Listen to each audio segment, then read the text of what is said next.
Captain Sam, can you hear me?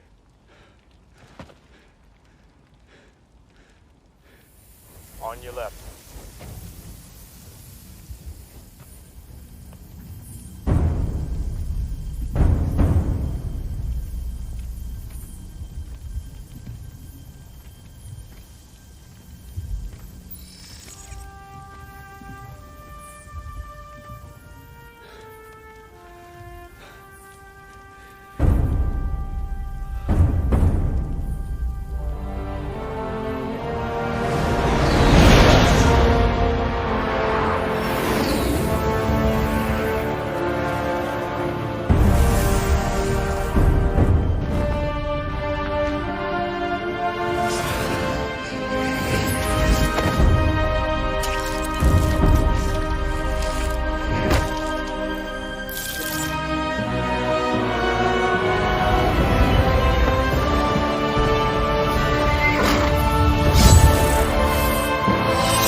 Is that everyone? What, you wanted more?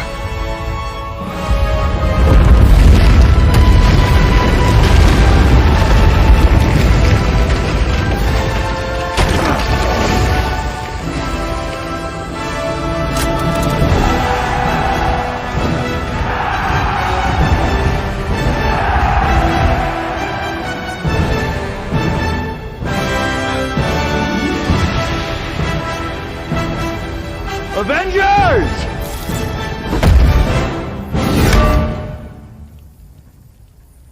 Listen.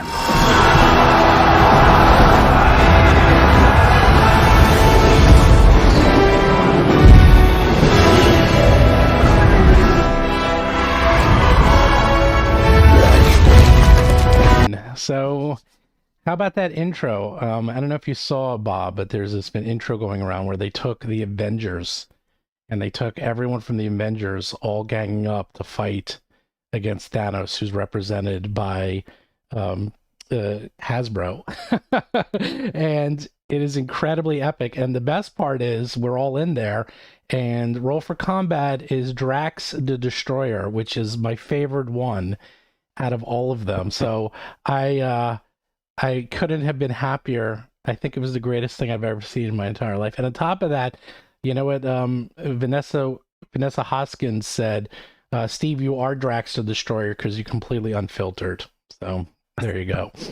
I like it. Anyhow, we are here with Bob Tarantino, a IP attorney who just happened to author a PhD thesis on the OGL. What timing? Did you ever think anyone would ever read your thesis, let alone thousands and thousands of people? I did not know. Beyond my immediate family, I didn't figure anybody would ever actually take the time. But it's gratifying. I'm glad that people are finding something interesting in there.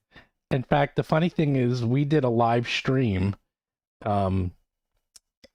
and the funny thing is your interview stream had 1,000 views, and then our live stream had like almost 2,000 people watching it. So we had twice as many people watching that stream, and we doubled it. And then a few other people did videos going through it. Someone actually read through your whole thesis live in the air and went through it. I saw it. That's quite I respect that amount of commitment. So thanks to that guy. So before we get into it, who are you? And tell us a little bit about yourself. Who am I? Yes. I am an entertainment lawyer in Toronto. The PhD actually was written. I started the PhD program in 2015, and then it was I got the degree in 2019. So it was sort of about a 3.5, 4-year period that I was doing the work. And it really, the motivation to start the PhD actually grew out of my entertainment practice. So I'm sure that you guys and most of the people listening to this are sort of familiar with Creative Commons licenses. Mm-hmm. Creative Commons licenses had been around since about, I think they were first introduced in the year 2000. They'd been around so well over a decade. And there was a lot of enthusiasm for Creative Commons licenses amongst certain types of people, academics, certain types of creators, but not the kinds of folks that were my clients or the clients of my firm. And that was always sort of an interesting kind of phenomenon to me, right? Like, why is it that Creative Commons licenses really seem to be popular with certain types of creators and seem to work for certain types of creators, and then they're just not used at all by other types of creators? And so that was really the puzzle that I wanted to try and solve and figure out kind of why was it that that was happening out in the world as an observable kind of phenomenon. And when you do a PhD program, one of the criteria is that you're sort of contributing something new to the field, right? Like, you're supposed to, ideally, you want your work to be like, maybe groundbreaking is probably too enthusiastic a term for it, but you want it to be a kind of novel contribution. And so far as I could tell, nobody had ever written anything about the open game license. So I was like, perfect. Like, I will be the guy who talks about the open game license. Did you really expect to find, you're like, oh, darn it, someone already wrote about this obscure contract? Well, obscure's in the eye of the beholder, right? So to me, it was sort of this, I mean, I knew about the open game license before I started the program. Mm-hmm. And I knew about the history of D&D. I mean, I had played D&D when I was a kid. Mm-hmm. And so to me, it was sort of this perfect opportunity to do some interesting work, like talk to interesting people, sort of research this interesting kind of history, this interesting, set of occurrences which had happened around the open game license, both in terms of when it was introduced and then when it was initially sort of pulled back and then when it was reintroduced, and how it had impacted the role-playing game community, like not just D&D, but also the community more broadly and the entire ecosystem Mm-hmm. of sort of publication and playing and sharing and community building. Mm-hmm. So it was, yeah, like those two elements kind of fed on each other in terms of like, as a, my job as being an entertainment lawyer. And in particular, I help people, bring creative products to market and help them get made and help them get exploited and help get them out there. And that, plus this background as a role-playing game enthusiast, all kind of came together in this really cool little project that I was really happy to get out there. So tell us a little bit about your gaming history. There's a lot of information about your lawyer history, but not a lot about your gaming history. I'm just curious. Yeah. I mean, it's not particularly interesting. The first time I ever encountered D&D or any role-playing game, and I remember it like fairly vividly. Like, I was literally like on the playground, like we were at sort of recess, and we were outside, and there were these kids that were kind of huddled around. Like, one of them had set up like a DM screen, Mm-hmm. and they were rolling dice, like literally on the ground, on the playground. Mm-hmm. And you could see the maps on the DM screen. And I was just like, what the hell is that? Like, that's the coolest thing I've ever seen. And so from there, I was just like, whatever these guys are doing, like, I want to be in on that. So played D&D, I was a TSR fanboy. So played D&D like throughout kind of when I was in grade school and middle school. Sort of stopped, that usual sort of arc where I sort of stopped like in high school. But I was always keeping an eye on the industry. So it was a similar kind of story with comics. Like, I was really into comics as a kid. When I stopped collecting comics, in the sense of like, I stopped buying them on a monthly basis, nonetheless, I was still really interested in how the industry worked. So I kept up to speed on what was happening in terms of, the business itself and publishing and sales and, bankruptcies and mergers and, new initiatives and all that kind of thing. And so again, like, I was familiar with role-playing games in the sense that I had played them. I hadn't played them personally for quite a while, but I was familiar with how the industry worked. And I remembered when, third edition came out. And I remembered the introduction of the open game license. And so that was all kind of background that I drew on in terms of coming to, ultimately in 2015 and starting that research project. So obviously it stuck with you enough that you remembered the license. And yeah, it's funny. I also, it's like fascinating. I did follow the Marvel trials and tribulations, like when they went bankrupt and all of that. And it was fascinating. Yeah. And then to see how they went from literally bankruptcy to almost fading away forever to now ruling the world. It's amazing. And funny thing is D&D is they could, if they played their cards right, because they also went from like $30 million of bankruptcy to getting bought out by WoTC and then Hasbro, and now becoming so gargantuan. But it looks like someone wants to have all the monies. They can't just have they can't have most of the monies. They need them all. And we might be seeing a different turn for this story, unfortunately, if it continues down this route. So that's what we wanted to talk to you about. So what attracted you to the language and of the OGL? Man, you have a 394-page dissertation on a 900-word document. I mean, talk about stretching. I mean, good job.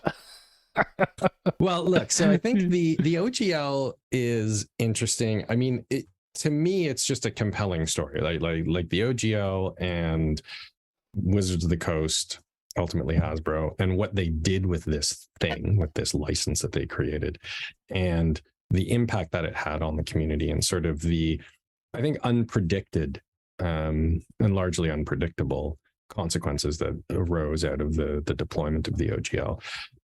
To me, like, it's interesting from a legal perspective as a lawyer who looks at licenses. It's interesting from a business perspective in terms of the strategies that they employed.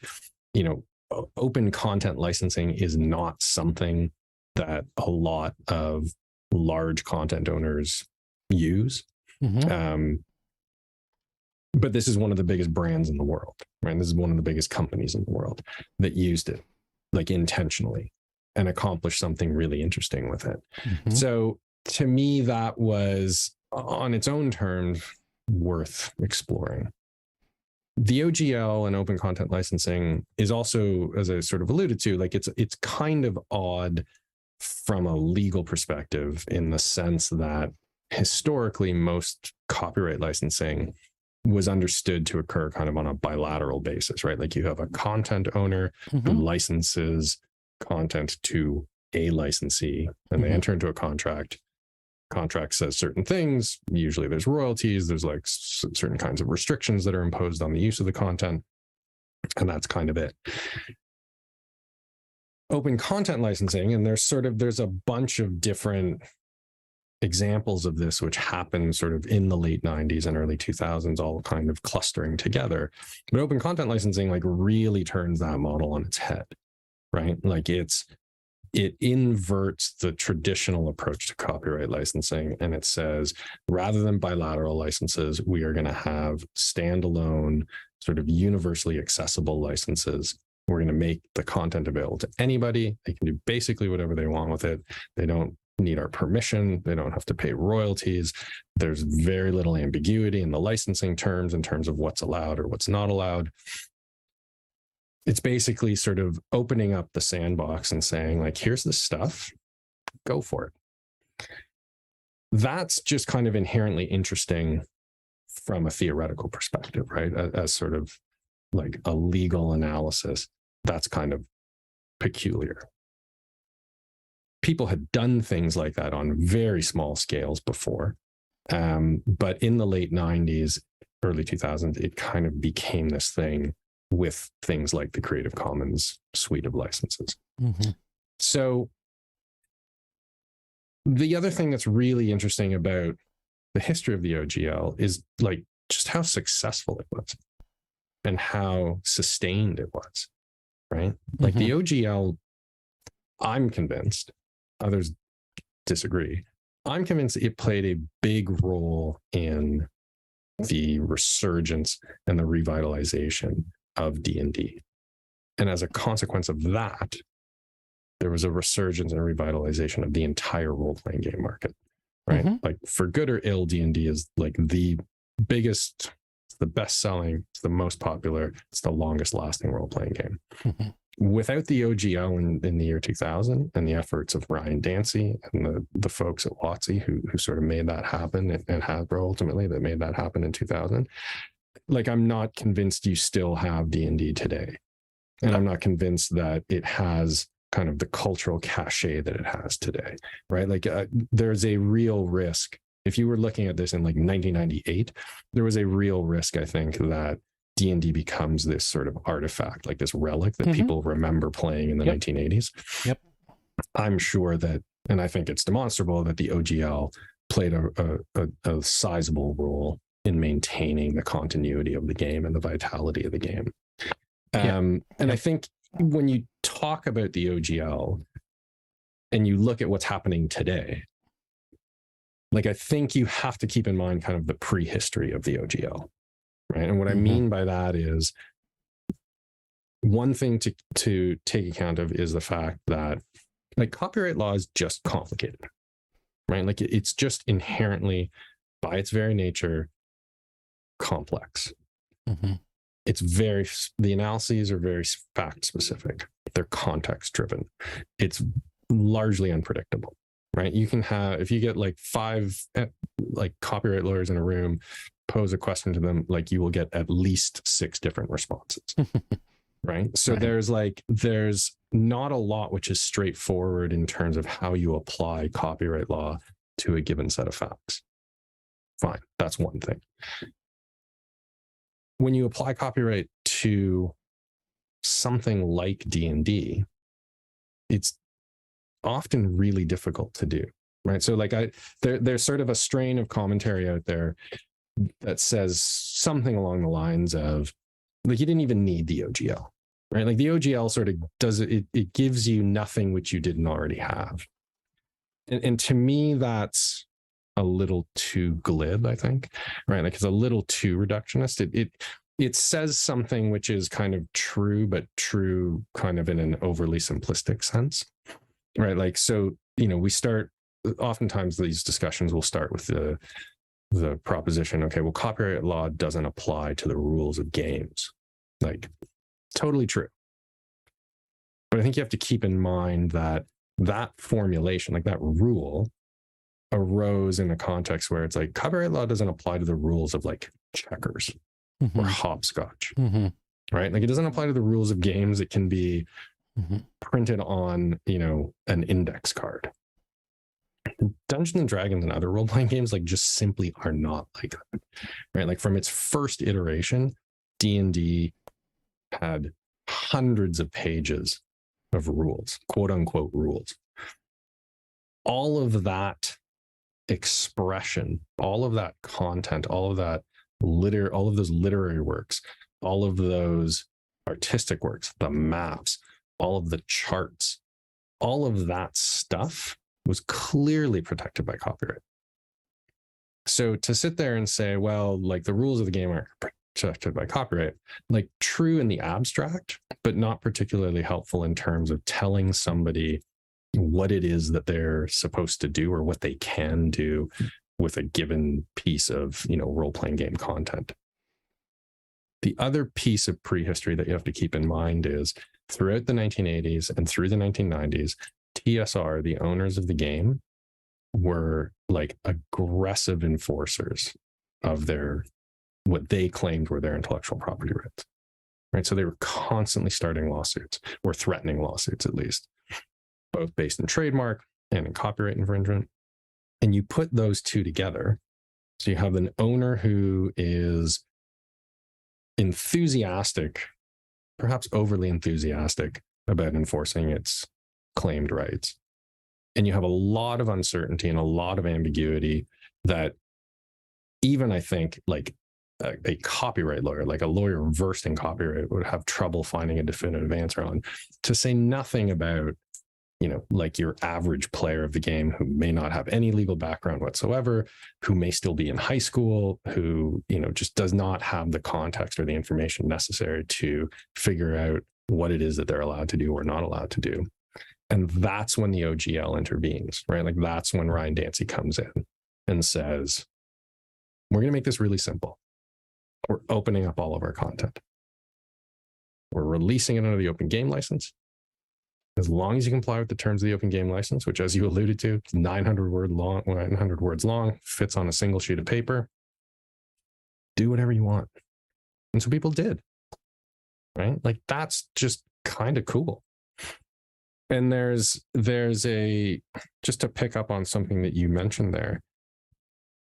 One of the things which came out of my research is the OGL and like open content licenses generally, they align with an ethos, right? Like it's like a philosophical commitment. It's a kind of cultural stance.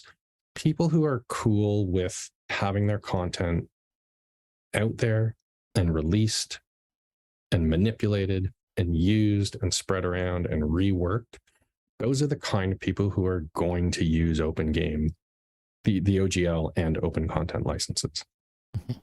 The kinds of folks who, are going to sit there and go, well, so last year we made $100 on our content. And then the accountant comes in and says, yeah, we made $100 last year, but we could have made $104. There are some people who are going to, in that situation, go like, shit, we could have made $4 extra. We lost $4, right? Those are just two fundamentally different ways of looking at the world, right? Like either you're the folks who are like, hey, cool, we made $100 and people are using our stuff and they like our game and they're making their own games and they're having a lot of fun and they like us. Or you're the person who's like, yeah, but we could have made $104. I'm not saying one is right or wrong. Like certainly and I'm guessing both you, Mark, and you, Stephen, fall into the first camp. Like we're sort of the kinds of folks who are inclined to like that open approach to things, that community building approach to things. That's just not going to work for everybody, right? Like there are just going to be people out there who are going to say, we got to clamp down, we got to get that extra $4. And I think at the moment, what's happened is in some quarters, in some companies, that second group of people have sort of taken the reins. Yeah. And that's how you end up with the situation you're in now. And I would say on top of that, if you went back 10 or even 20 years ago, they were getting $10. And if it wasn't for OGL, now it's $100. Like they're getting all that money because of the OGL, and they've gotten all these benefits because of it. And they seem to have forgotten that. And now they're coming around and saying, well, that's great. Thank you for helping out. Thank you for building us into a $1 billion company and a $1 billion brand. There's the door. We'll take it from here. And you're all uninvited to this party. Yeah. And look, I mean, again, I think there's so part of my dissertation research involved field work. I was going out and I was interviewing people who had used the OGL, who had created content using the OGL. And almost every single one of them said part of the reason why they were doing it was that they just liked the fact, and I'm paraphrasing here, but they just liked the fact that other people were getting their stuff and were using their stuff, and in some cases using their stuff to create their own stuff. Right. So like I'm dramatically oversimplifying what's happening here, but there are just folks who find that empowering and invigorating, and they're enthusiastic about it. And that's, to me, what the story of the open game license is, right? It's that it makes all of this creative activity possible. Right. It not only permits it, it not just approves it, but it actually endorses it. Right. And that was really the spirit of the open game license. in sort of the first 5 to 8 years of its existence, right? It's like, not only can you do this stuff, we want you to do this stuff. We want you to take this content and go out there and, you know, do stuff that we aren't going to do, that we couldn't do, that we wouldn't have imagined. And that's what happened. And you got this an explosion in content, which never could have happened previously for a variety of reasons, right? Partly to do with technology, right? Like in 1992, nobody could have done this stuff because you just didn't have that kind of penetration of internet access and like PDF distribution and things like that. But the OGL was really key to that. Signaling to the community, signaling to the audience, signaling to the consumers, you're allowed to do this and we want you to do this. The other thing, to me, one of the things that's really interesting about what's happening right now with the OGL 1.1 or the OGL 2.0, whatever it's being called, you know, this afternoon, is that like this has kind of all happened before. Correct. Right? Like with fourth edition, Hasbro switched their approach. They elected not to use the OGL in connection with fourth edition. They used a different license. It was called the GSL, the gaming system license. And it was kind of the antithesis of the OGL, right? Like where the OGL was open, the GSL was closed. And there was this, you know, this really sort of vitriolic backlash to the use of the GSL and to fourth edition sort of more broadly. And so to me, the thing that was the aspect of the OGL story that I always found like really interesting was it gets introduced. So, and again, keeping in mind, this is all Hasbro, right? Like, again, one of the biggest companies in the world, publicly traded company, the kinds of folks who, you know, generally are going to police their marks, police their brands, police their IP in a fairly aggressive way. They release it in 2000. In around 2008, somebody decides, we don't really like this open approach. We want that $4 that we could have gotten. They release the GSL, encounter a backlash, and then they reverse course, right? So they didn't just use the OGL once in 2000 with third edition. They used the OGL again when fifth edition came out. I find that fascinating. Is somebody who you know is trained or has a background in business strategy, somebody with an MBA, should really spend some time looking at this, because to me, it's that second return, right? It's that second time around that indicates this open approach can really work. Because these folks didn't just use it once, have a little bit of success and go, okay, now we're going back to sort of, you know, business as usual. They decided instead to double down on the openness. And fifth edition was unbelievably successful, right? And when you couple that with the platform of the DMs Guild, it sort of, you know, achieves kind of like hypervelocity. And things really start growing at that point. And the cultural spread of the brand, helped along by things like, you know, Big Bang Theory and Stranger Things and all that sort of stuff. But that's when the brand really embeds itself in the culture. And I'm going to advocate for the notion that that kind of spread only happens as a result of the open game license. What's fascinating they is doubled down on being open, but then now they've doubled down on being closed because Fair enough. This new supposedly open game license 1.1 or 2 is more closed than the GSL, because even the GSL didn't try to revoke or even say that they could revoke the OGL 1.0A, and now they are. So yeah, actually, let's get to. I mean, we could talk about this, but it is fascinating how it brought D&D back from the dead, the OGL, and then D&D died with fourth edition, and then it brought it back from the dead again with fifth edition. So it's like, how do they think it's going to be any different? I mean, it's like, I guess they just think they can bully everyone, but it's like, look, this has already been shown twice. This didn't work. You're trying it again. Like, how many times do you have to be told it's simply not going to work?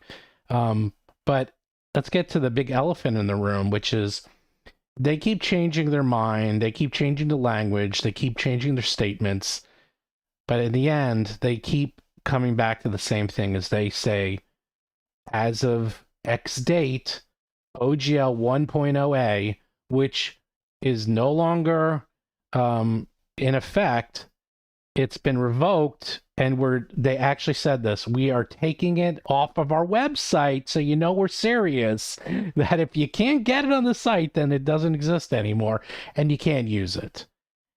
Can it be revoked at a whim like that? And what your opinion of that is? I'm a lawyer, so you're not going to get like a yes or no answer. Of course. Unfortunately. That's okay. But, so here's what I'll say. I can come up with really good arguments as to why the license cannot be revoked. I can come up with some arguments as to why it can be revoked, but I think let's play a little bit with what it even means to say that it's revoked. Like I'm not sure that makes much sense in this context. Mm-hmm. So if we're sitting here in 2023, if somebody in 2002, released content under the OGL, what does it mean for somebody to say, well, we're revoking the OGL? Well, the content was released in 2002 under the OGL. It's out there.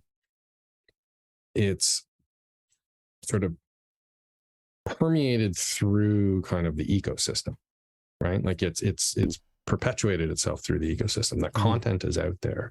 So for you to say that you're quote unquote revoking the OGL, like I'm sort of posing a rhetorical question, but it's a genuine question. Like I just don't know what that means. I don't know what it means to say that they've revoked it. Does that mean that the content somehow can't be used anymore under the terms of the original OGL? They're Doesn't make saying any sense to me. They're saying that originally what they were saying is, yes, you cannot publish under OGL 1.0A anymore. And if you want to publish anymore using the OGL, you have no choice but to use OGL 2. And that you cannot use OGL 1.0A. Of the many, lawyers and IP attorneys and contract lawyers I've been speaking to, they say that's not true. It says clearly that you can keep using it. There's no way to revoke it. And if you saw the interview with Ryan, because a lot of people are pointing to, well, it says you can only use official versions of the OGL. Authorized. It Authorized. says authorized. Sorry, authorized. And he explained what that meant, and they're trying to do a two-pronged approach. They said it is unauthorized, the OGL 1.0A, and revoked. So that's what they're trying to say, and therefore you can no longer use it in any future projects ever again after, well, it was supposed to be today. After today, that's it. Even though, a lot of people have projects that need to come out over the next year that are reliant on OGL 1.0A, including myself. So... So here, let's sort of pull on that thread a little bit, because I think it's important. So and this also goes back into the history of how the OGL was used. Mm-hmm. So originally, in the first few years of its release, the OGL was used by people who were making use of D&D content, or let's say WoTC content. Right. So WoTC content that had been used or released under the OGL, people were using it to make modules, to, in some cases make new sort of games, whatever. At some point, somebody, and it's not clear, at least in my research, sort of who was the first person to realize this, but at some point somebody realizes, wait a minute, like the OGL isn't tied to D&D or to WoTC content. Like I can use the OGL for anything. Or any kind of gaming content. I can build a game from the ground up, or I can build a supplement from the ground up, or I can make some kind of gaming content of my own devising, has nothing to do with D&D, has nothing to do with any other WoTC project. And I can use the OGL to release that content. Right? Like to me, that's one of the more interesting aspects of the OGL and its use, right? When people realize, wait a minute, like the OGL is system agnostic. It has nothing to do with D&D. Anybody can use it to release anything. So today, we come to 2023, WoTC says, well, we're revoking the OGL. Okay, well, maybe you're revoking the OGL with respect to D&D content. I still don't really know what that means. But I don't even understand the statement, we're revoking the OGL with respect to content that you've created. Like, I can use the OGL for whatever the hell I want. The 1.0 OGL. It's a license, right? It's a document. I can use that document. Mm-hmm. If I wanted to create Bob Tarantino's role-playing game tomorrow and release it under the auspices of the OGL, why can't I do that? They're saying you can't. Yeah. So, but they're putting it in the 1.1. Yeah, and it's, again, this is the sort of frustrating aspect of this, and I think the really regrettable aspect of this is like the mere fact that we have to have all of these conversations and have these debates about, well, what does revocation mean? Like, that's what the OGL was initially designed to avoid, right? So that you don't go down these dumb rabbit holes, which, you can have, 10 years experience practicing law and nobody can figure out what the hell the answer is. The whole point of the OGL was just to simplify things, take the threat of lawsuits off the table, make it so that people didn't have to worry about being on the receiving end of a cease and desist letter, and just let people go out and create. Yeah, I didn't even think. So oops, sorry. It's sad. I mean, like, I think it's unfortunate. They may end up in a spot where this all sort of resolves itself, and we end up with a new OGL which functions somewhat or mostly like the original 1.0 OGL. That doesn't seem to be the direction that we're heading in, but it's just so unnecessary. Like, this whole thing was just so unnecessary, and these all could have been avoided. I mean, I didn't even think about the ORC, the new open RPG creative license that was announced yesterday by Paizo. Yeah, I mean, look, it sounds really promising, right? Like, it sounds like the kind of version of the OGL, right? So that it's divorced completely from any one company.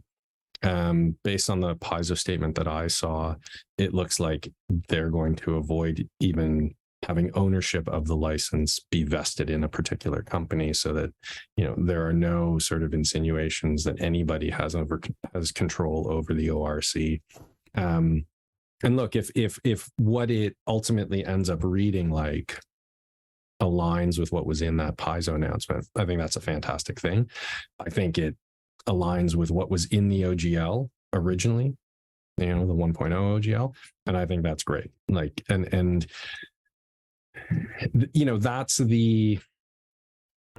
I think that's a state of play that just maximizes opportunities for everybody in the industry, right? Whether they're publishers, whether they're players, whether they're consumers.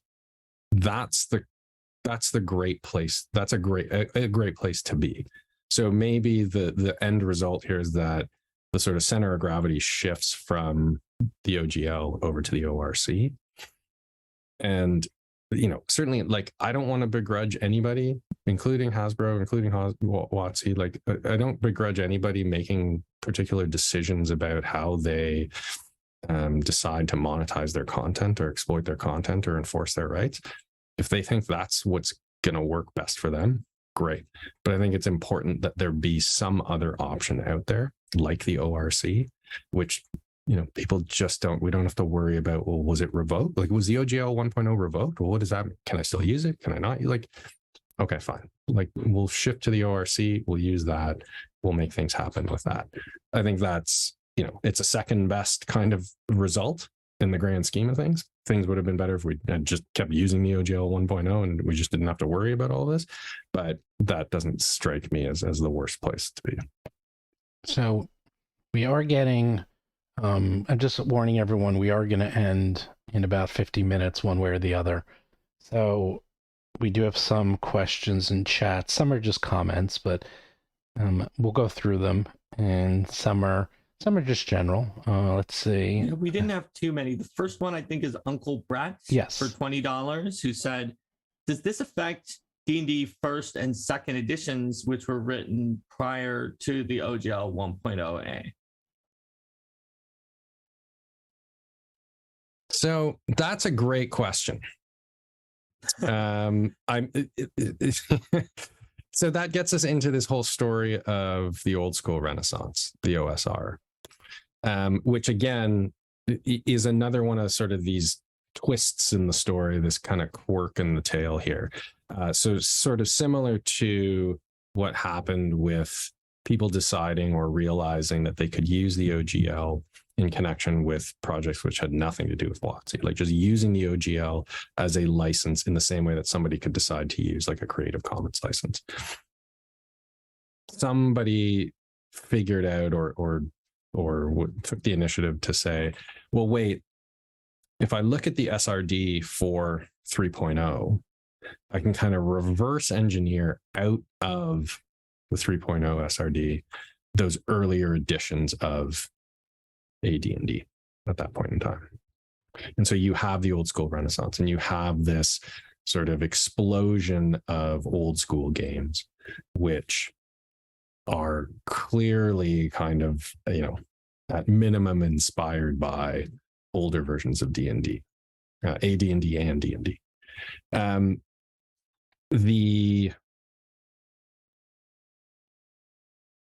I was going to say the legality of that. That's not the right word. Whether that was a proper use of the material in the SRD, I think is a really interesting question. Certainly, the history of enforcement indicates that whatever WoTC thought about the propriety of doing that, they were comfortable with it, right? To my knowledge, WoTC never took any enforcement action against any publisher of old school content, saying like you weren't allowed to do that, right? Like the OGL doesn't give you the right to create those new versions of old games, which again I think was the right approach, probably, right? Like strategically. I mean, so strictly speaking, first edition and second edition were never released under the OGL. People reconstructed first and second edition under and released those reconstructions under the OGL. But that was a really innovative and inventive use of that content and of the OGL. Something that was never on the radar screen of WoTC, so far as I know. I think Ryan Dancy, if I remember right, even he had said like we never imagined that people would do that. So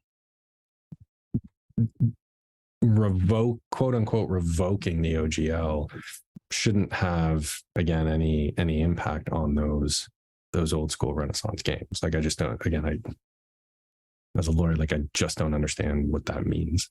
I don't understand what they're saying when they say that they want to revoke the game or revoke the license. So now let me just caveat that by one thing.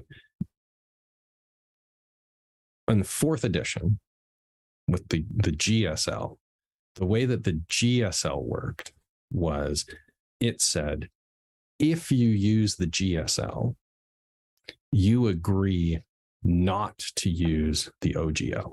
Mm-hmm. That's that makes perfect sense as a sort of legal construct. Like analytically, I can understand that, right? If you decide to do this, like the terms and conditions of you doing this mean you're not going to do that. Totally fine. Everybody's on board with that. The reality was people just decided, okay, well then we're just not going to do this, or we're just not going to use the GSL. That all makes sense.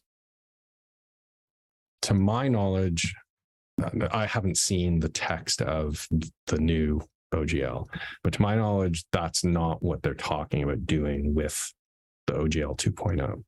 Right, like their talk of revocation seems to be this sort of unilateral, like declaration. That's correct.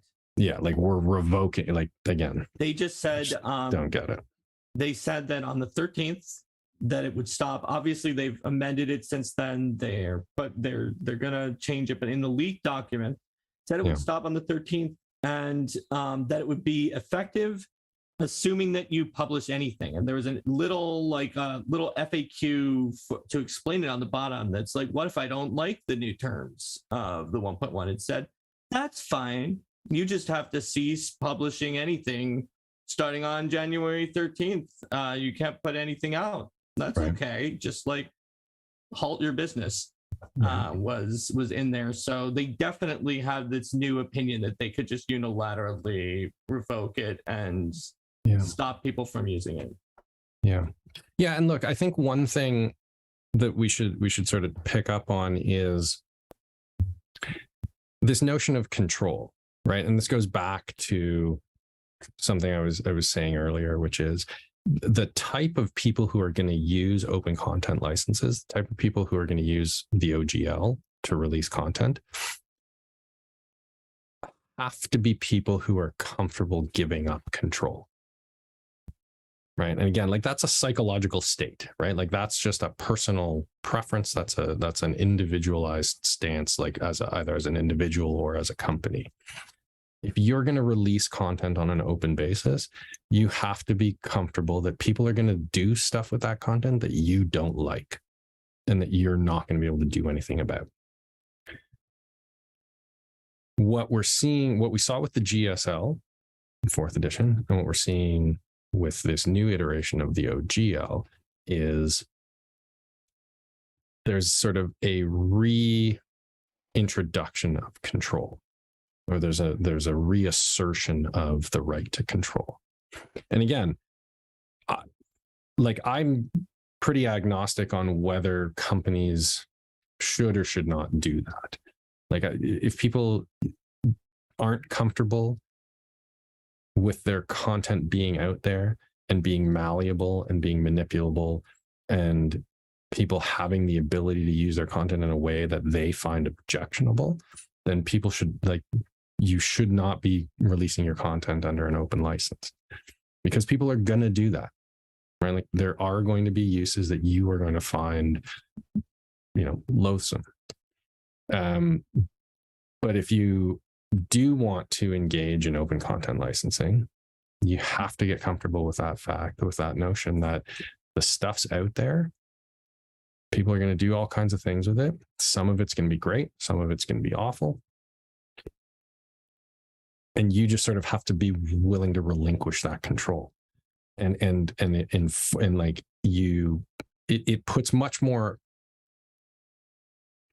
there's much more kind of responsibility on you as a brand owner, and there's much more there's a lot more gravity imposed on you as a brand owner to ensure that your brand doesn't get kind of tainted by association with content that you don't like. But that's a brand management issue, right? That's a reputation management issue. It shouldn't be a copyright issue. It should be a thing of you being able to say and identify in the marketplace that your brand, if somebody does something with your stuff that you think is terrible, your brand isn't associated with that. So that's, I think, tough, particularly in the sort of current space, and kind of contemporary approaches to brand management. I think that's a tough thing for particularly large enterprises to wrap their arms around. So what is the next? We have a next super chat, which is John said, WoTC mimic revealed, no treasure here. OGL equals hopium. Gregory said, people are conflicted with revocation versus deauthorization. Now it seems Wizards of the Coast is too. Yeah, they're trying to use all this terminology, and as you stated, that WoTC doesn't even own the OGL. It's actually a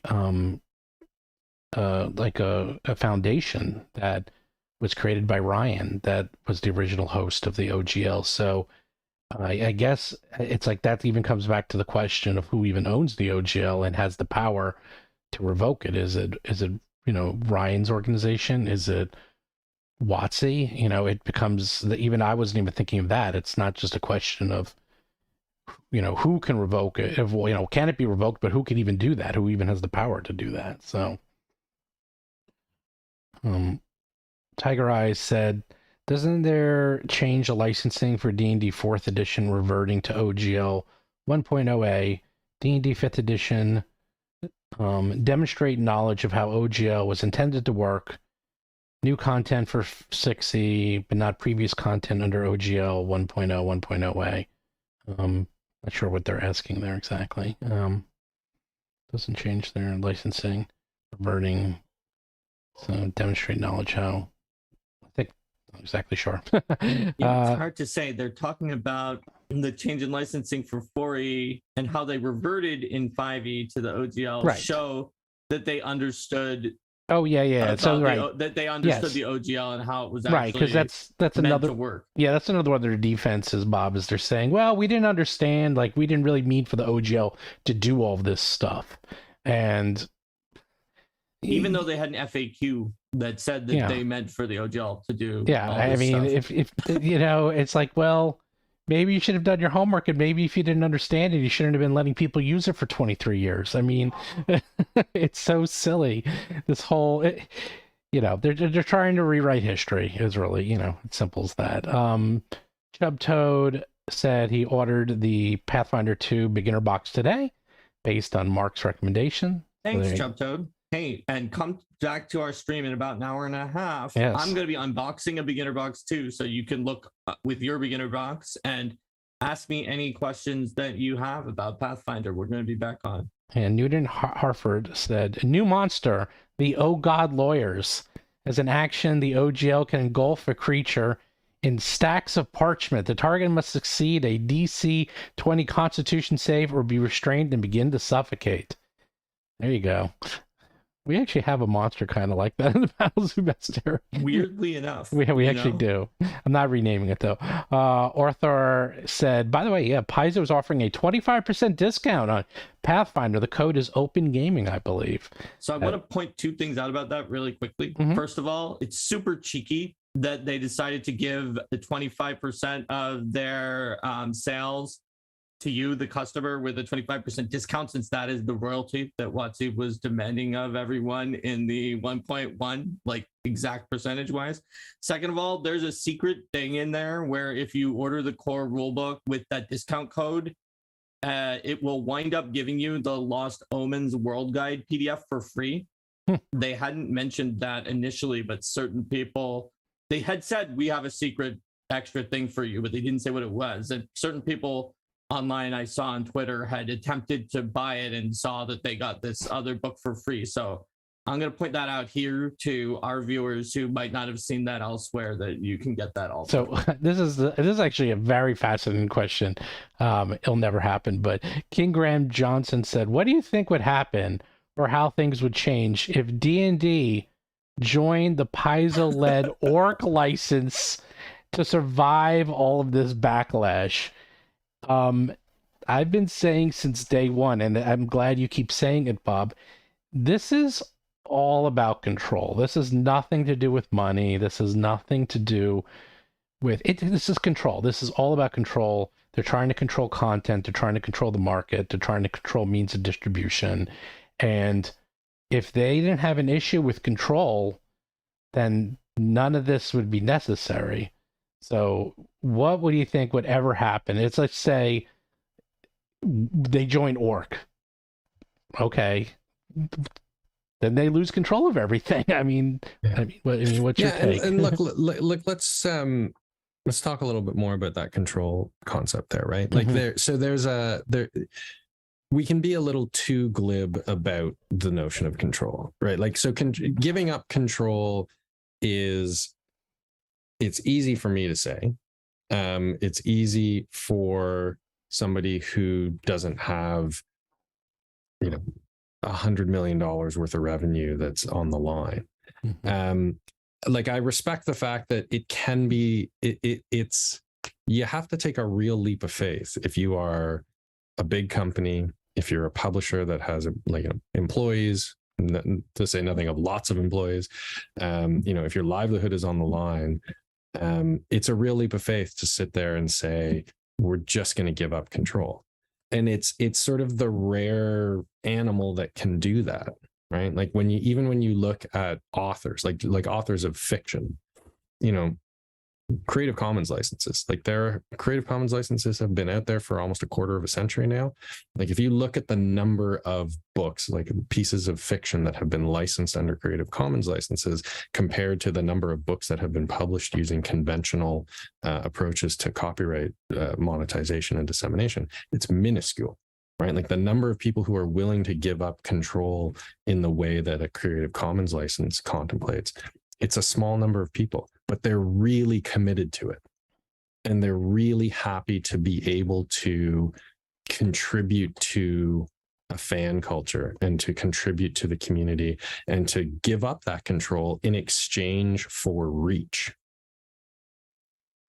And so what's happened, I mean, in part, what's happened here is like WoTC has just changed their stance as a corporation over time with respect to their comfort with control or lack thereof, right? WoTC in 2000, happy, or at least, willing to give up control. WoTC in 2008, not so willing to give up control. WoTC in 2015, willing to give up control again. 2023, not so willing to give up control. I was just going to ask you one quick question, and I pulled out some of my D&D books. The D&D books by WoTC, they don't use OGL. No. Right. So they still have control of all their content. Yeah. Well, so, I mean, you have to sort of draw a distinction there, right? So the way that WoTC has historically used the OGL is that they've made the content in the SRD available under the OGL. Right. But the books themselves haven't been. Mm-hmm. In part, I think that's a really good illustration of the flexibility of the OGL, right? Like, again, the OGL was designed for a specific use case, role-playing games. Mm-hmm. And it's easy to tailor it to role-playing games. It's great for role-playing games because it's very kind of allows you, it's bespoke. You can use it in a bespoke way by saying, okay, this chunk of my stuff, this portion of my game is under the OGL. This other chunk of stuff is not under the OGL. That's why I think, Creative Commons licenses historically have not seen a lot of uptake in the gaming community because Creative Commons licenses aren't really structured in the same way. Like a Creative Commons license is great for a photograph or a song or a novel, right? Kind of unitary pieces of content, right? Like when I'm licensing a photograph, there's just the image. Role-playing games aren't really like that. Like role-playing games are dense, right? There's a lot of text, there's a lot of images, there's a lot of rules, there's a lot of material of different types that goes into a role-playing game. And so the OGL is great for licensing that out in different ways and in different contexts. But yeah, like you bring up a great point about how WoTC has used the OGL. Like I think there could be a misunderstanding out there. Historically, there was a misunderstanding out there in the sense that it wasn't everything under D&D that was created or released under the OGL. It was just the stuff in the SRD. Now, saying just the SRD kind of is a little sort of, it doesn't really, capture what was released. Like it was the entirety of the freaking game, right? All of the fluff wasn't licensed under the OGL, and there's a lot of fluff out there which isn't licensed under the OGL, but there's a lot of stuff which is available under the OGL. So that's important, I think, to recognize. And again, people use the OGL, different publishers use the OGL in different ways. Sometimes they would release their core rule books under the OGL, but then all of their modules and all of their supplements would not be released under the OGL. And that's great. Like that's how they figured out, that's how they needed to monetize their gaming content. So again, that doesn't get lost, right? Like no matter what happens, that never gets lost. People can still use the OGL 1.0 in that way for their own games. Bob, you were so thorough. You answered Taylor Hooler's question, the next question about Creative Commons, just smoothly while answering the previous question. I was so impressed. I assume you didn't even know that was going to be on there, but I did not know. All right, awesome. Kay Steinwand asked, in light of this morning's response, could third-party publishers that received this take action to state that it was not a draft, but a contract? so that they can avoid something like a defamation suit or backlash? So I don't know the answer to that. I guess I'm a little fuzzy on the details here because the three of us were having a bit of a pre sort of stream conversation about this. So they did send an OGL to publishers, I think you said back in December, saying, Yes. Here's the OGL we want, like the OGL 1.1, we want you to sign this. Yes. Am I describing that correctly? Supposedly December 21st, they sent it out to everyone. And I said, I think it was either you got a week or maybe 2 weeks to agree, which was and they weren't looking for feedback. This wasn't, so is your lawyer and tell us what you think. It was, here you go, sign it. And that was it.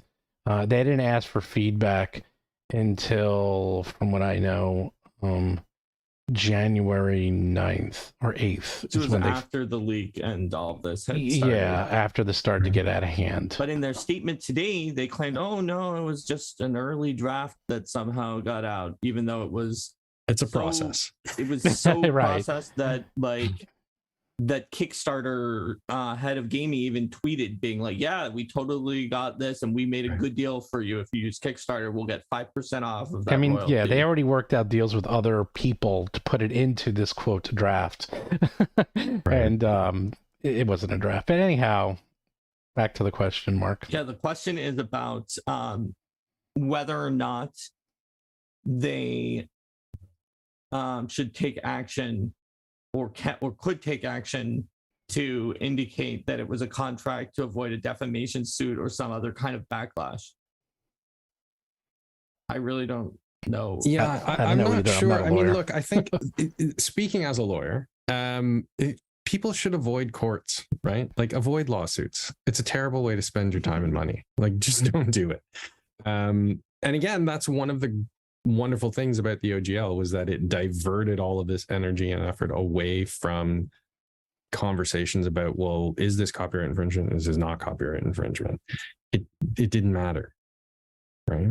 And so re-injecting this uncertainty into the marketplace, into the community, that I think is the unfortunate aspect of this. Right. So look, hopefully we end up in a place where there's an OGL that sort of works for everybody. But it may be that the OGL is ultimately, it's a dead end now, and you have to look to initiatives like the ORC. Can we call it ORC? Like, are we doing that? Okay. Yeah. Oh, no.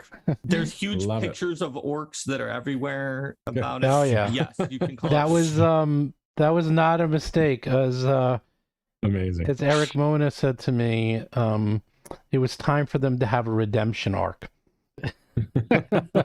Paizo had put out a redemption arc for orcs where basically an evil wizard in ancient times had made the orcs of the world into his armies and conquered a bunch of stuff. He got sealed away. And recently in Pathfinder, when second edition came out, that evil lich wizard escaped and he came to orcs and he was just like, so you guys, you're going to be my army again. And they were like, no, we're teaming up with humans. We're teaming up with all of our traditional enemies. We're fighting this. That's just what the orcs in the Pathfinder setting did. So, right. So, you know what, let's walk down that road a little bit, because here's the thing. One of the remarkable things about the OGL strategically was, and Ryan Dancy, I think, was quite explicit about this, and the various kind of, FAQs and other materials that WoTC put out around the time of the original release of the OGL were quite explicit about this. They were saying, look, in the contemporary digitized marketplace, the value is not in the copyright necessarily. The value is in the trademark, right? The value is in the brand. So in order to distinguish ourselves in the marketplace, what we have to do is come up with great stuff, right? It's no longer going to be sufficient for WoTC. Like this is speaking in 2001. It's no longer going to be sufficient for WoTC to just publish D&D stuff, right? Like this isn't 1984 where anything that got published that had the D&D brand on it was going to sell because it was the only source for D&D stuff. and the content, like the inherent content or the inherent quality of that content, didn't really matter, right? If it had the TSR logo on it, if it had the D&D logo on it, D&D players were going to eat it up because that was the only place they could get that stuff. In 2001, 2002, it really put the onus on WoTC to create really amazing content that was branded with the D&D brand and the WoTC brand, right? It forced them to step up their game. And I think, when you look at the quality of the material that was put out post OGL, and I mean quality in a bunch of different senses, like quality in the sense of like even just the quality of the paper, the quality of the binding, right? The quality of the art.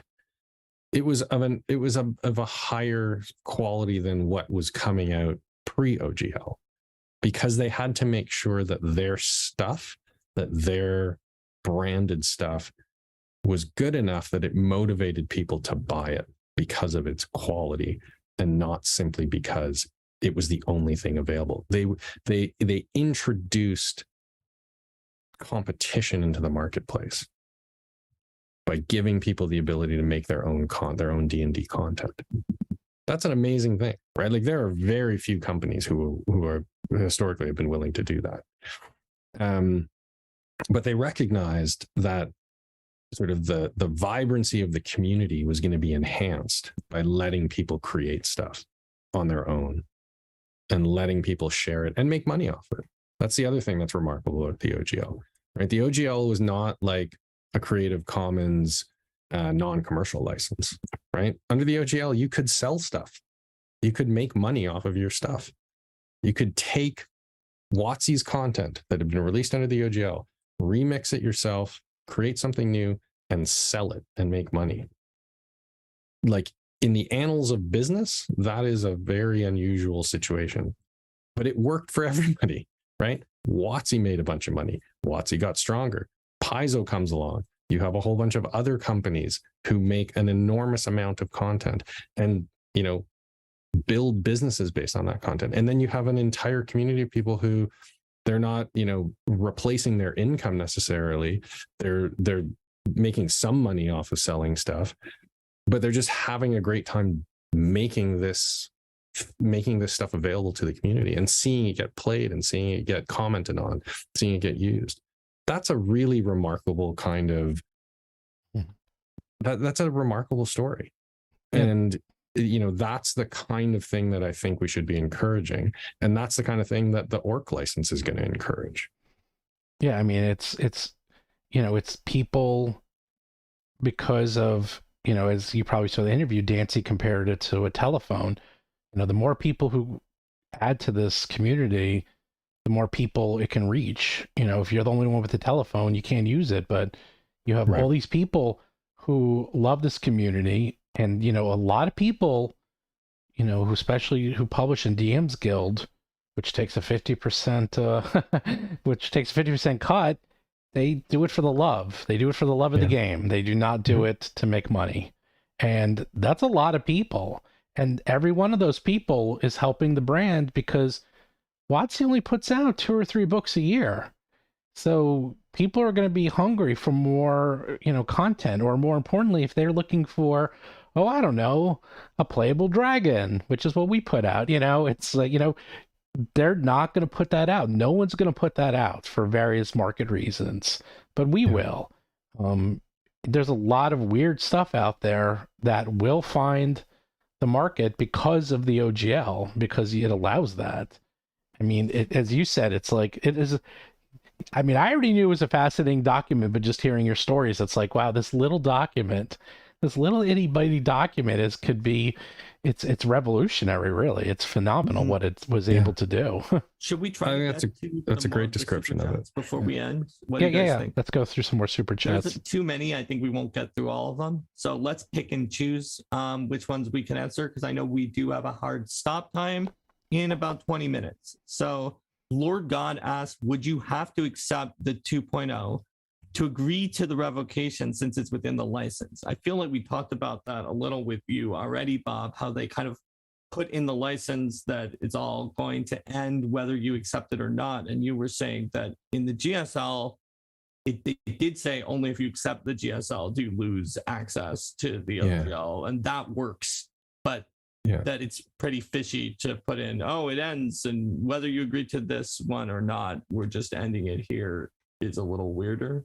Yeah, I mean, part of the challenge in any of these conversations is like it's helpful to have the actual document, like to know, okay, well, if they're coming out with an OGL 2.0, here's what it actually says, right? Like we usually don't know what that is. Yeah. But yeah, like 1.1, but we have the 1.1, that's getting thrown away. We already know that. That's gone. Yep. It's not getting thrown away. It's getting improved. That's right. It's getting improved. It's 2.0. It's new and improved. But the most important thing I think right now is that we know their intention. 1.0 showed us their intention, and even this statement they released is just reaffirming those intentions. We're not stupid, I find it fascinating that they decided to pick a fight with people who buy 500-page rule books on legality and laws and like minutia, and we're taught through D&D to be moral and just and to be good and to fight evil. Like, what are you doing? Like, you're a template for your own destruction. It's phenomenal what's going on here. It's amazing. So the next question says, the text of OGL 1.0a itself has a copyright notice for Wizards of the Coast that they have copyright of the OGL. Can that fact itself allow a copyright claim to prevent it from being used? That's interesting.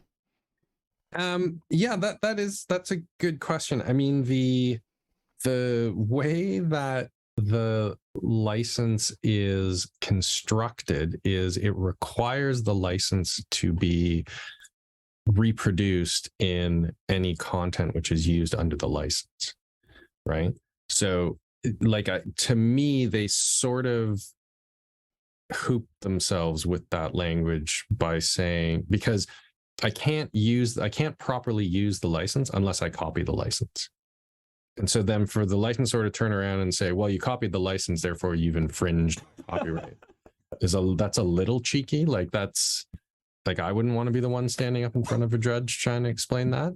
And the other interesting thing, because that was something that I think was sort of remarked on when the initial when the OGL was initially released. And my recollection is that Ryan Dancy at the time had said, yeah, like we did that because what we don't want to have is sort of fake OGLs out there, right? Like we don't want people to create unauthorized OGLs, like modified OGLs that are pretending to be the OGL when in fact they are not the OGL. Right. And so that was why there was that assertion of copyright by WoTC. That makes sense. So let's see. There is a question about whether OSR would be better served by moving into the ORC. I think we might not be able to figure that out until like we see all of the details. Yeah, I think we'd want to see what the orc looks like. But look, if the orc lines up with what Paizo's statement describes, then it seems like it's going to be a good license for people to use for content going forward. Right.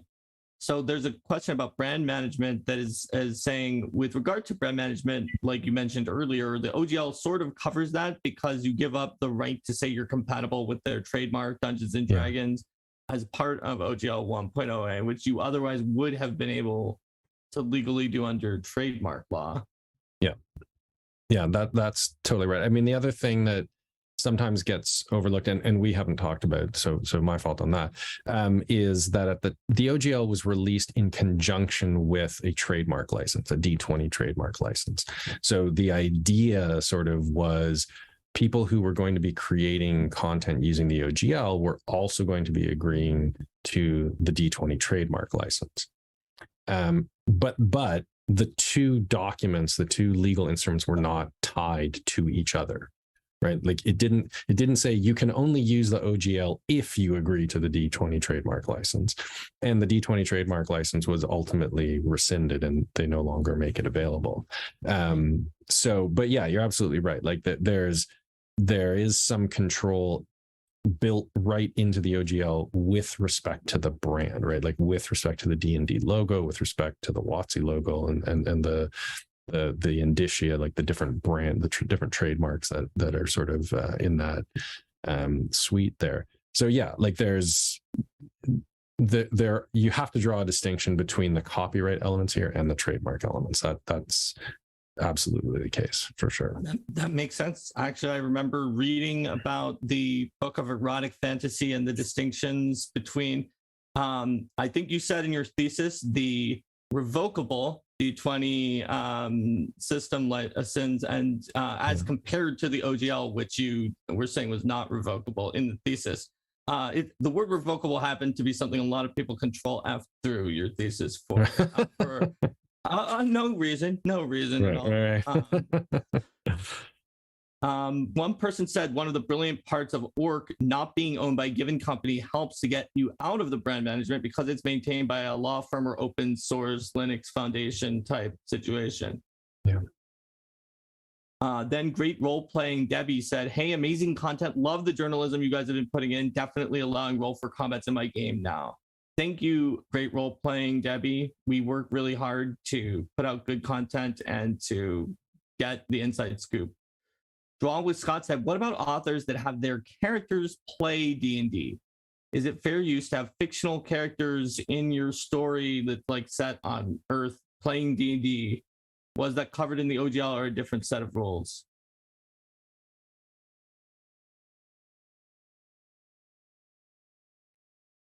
Yeah, we're running out of time.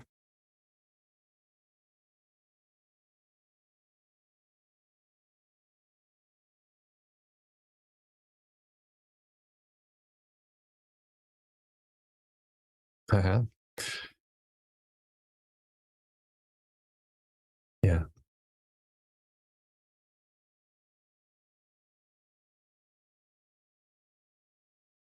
That's a great. People don't remember the. Do you remember was it the theme song? There was a single that was released by. It was 3 small words. Killer song. People are saying that Steven is muted on the show. Oh.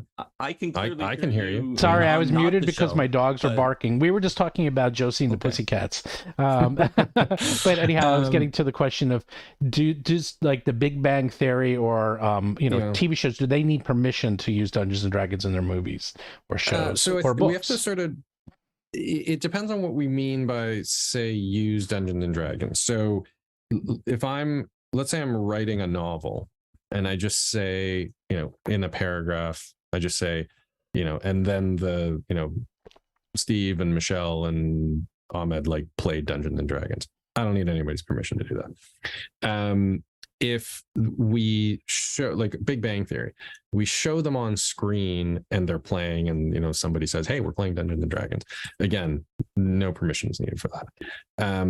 Where permission might be needed is if the characters on screen are using, like if they have a book and you can see the cover of the book on screen, you need permission. This is a copyright protected image here. So they would need permission for that. But different studios and different producers sort of take different approaches on that, like you were saying, Stephen, with respect to the product placement in Josie and the Pussycats. Like strictly speaking, they should be getting permission for the use of the image. But the verbal references saying, hey, we're playing Dungeons and Dragons, or even sort of playing like I rolled a D20 and I got a 17 and therefore I hit the orc or whatever. Like you don't need permission for that. Okay. I've always actually been curious about that. I know you can't use like copyrightable material and things like that. And my brother is actually a costume designer in Hollywood, and he always has to use either custom designs or designs that like, professional people put out, but not for the public for various reasons. Nothing can ever be something you can just go buy in the store. So I was curious how that works for, copyright law or IP law, as to what can be shown and what can't be shown with regards to copyright. So something else everyone wanted to know is how does it work in terms of U.S. versus Canadian law? Because that's something people are like, well, his law is different than ours. Like, how does that work? 100%. Yeah, I mean, so look, I'm a Canadian lawyer. I'm only ever talking about Canadian law. One of the interesting things about the open game license is it doesn't have a governing law provision in it.